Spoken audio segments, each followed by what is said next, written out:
Welcome to Christian Quotes TV. I would like to present to you precious quotes from man of God Billy Graham, Part 24. The men upon whose shoulders rested the initial responsibility of Christianizing the world, came to Jesus with one supreme request. They did not say, "Lord, teach us to preach," "Lord, teach us to do miracles," or "Lord, teach us to be wise but they said, "Lord, teach us to pray." There are 9 orders of angels, to wit, angels, archangels, virtues, powers, principalities, dominations, thrones, cherubim, and seraphim. I'm thankful for the incredible advances in medicine that have taken place during my lifetime. I almost certainly wouldn't still be here if it weren't for them. I will buy you back with my blood because I love you. I will free you from the chains of sin. I will settle the conflict within and give peace to your soul. But you must come to me with a repentant heart. You must be willing to be redeemed. You must exchange your sin-blackened heart for a new heart that is cleansed by my blood. If we fail to solve this moral and spiritual crisis, we may be doomed like the great nations of the past.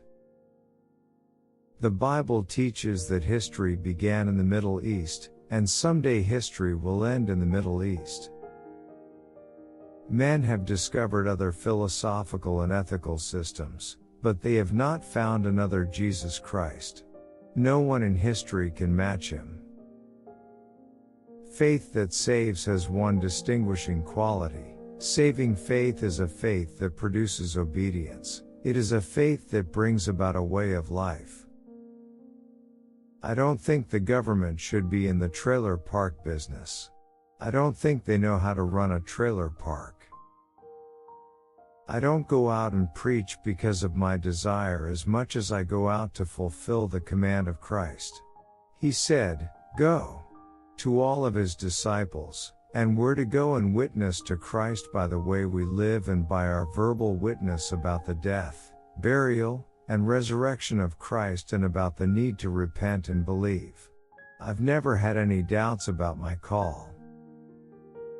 Over the years I've seen people lose a spouse and then withdraw and lose interest in life, and I believe we need to resist that.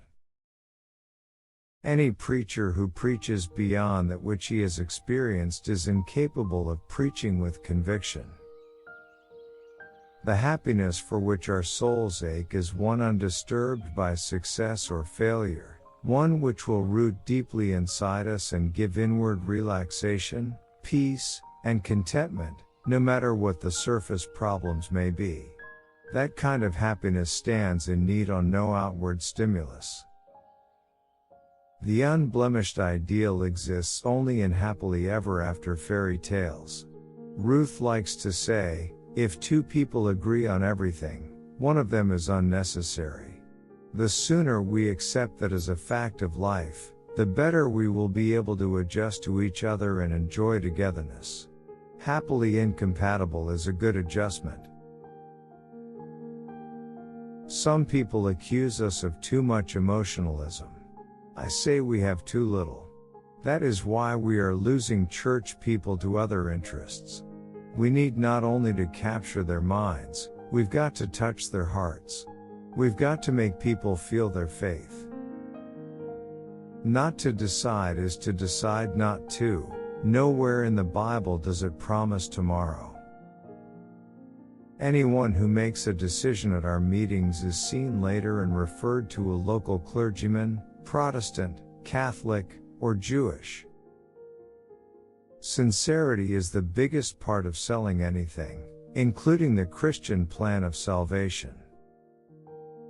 In the founding era of our country, it was not organized religion but personal faith that brought focus and unified the early leadership, maybe an unspoken faith in God, and certain values that came with that faith.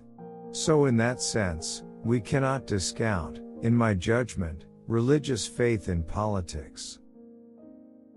Alexander the Great was asked how he conquered the world. He said, "By not wavering." I am conscious of the fact that the subject of hell is not a very pleasant one. It is very unpopular, controversial and misunderstood. As a minister, I must deal with it. I cannot ignore it. Therefore I live for today, certain of finding at sunrise guidance and strength for the way, power for each moment of weakness, hope for each moment of pain, comfort for every sorrow, sunshine and joy after rain. After I graduated from high school, one of the former workers on our farm asked if I would be willing to join him in selling Fuller brushes through the summer. It seemed like a perfect way to make some money for college. And being away from my parents and learning to make my own way gave me self-confidence. I'm not a righteous man. People put me up on a pedestal that I don't belong in my personal life. And they think that I'm better than I am. I'm not the good man that people think I am. Newspapers and magazines and television have made me out to be a saint. I'm not. I'm not a Mother Teresa. And I feel that very much. I don't think there is anything wrong with a man who wants to give credit to the Lord, but I don't think the team with the most Christians on it is necessarily going to win. The Lord may be helping their characters and souls, but I don't think He's any more for the Dodgers than He is for the Braves.